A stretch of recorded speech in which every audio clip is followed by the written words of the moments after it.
Сәлем достар, бүгін сіздермен бірге майсөк дайындайтын боламын. Видеоны соңына дейін қарап, менімен бірге болыңыздар. Ең алдымен сөкті 2-3 рет тазалап жуып аламыз.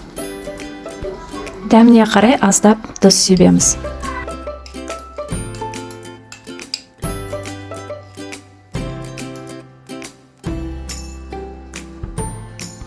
Одан соң үстіне қайнап тұрған сүтті құямыз. Бетін жауып жарты сағатқа бұқтырып қоямыз.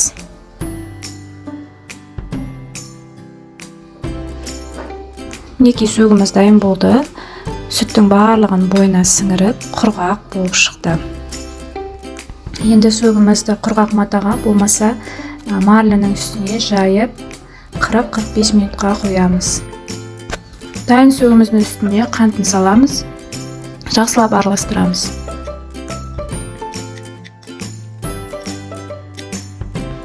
Енді бөлме температурасындағы жұмсақ сары майды үстіне саламыз да, оны да жақсылап араластырамыз. Мінекей сөгіміз осымен дайын болды. Кесеге салып, формаға келтіріп, тарелкамызға орналастырамыз. Өте тойымды қазақтың ұлттық тағамы майсөкті барлықтарыңыз жасап көріңіздер. Ауызашарға, сәресіге дайындаңыздар.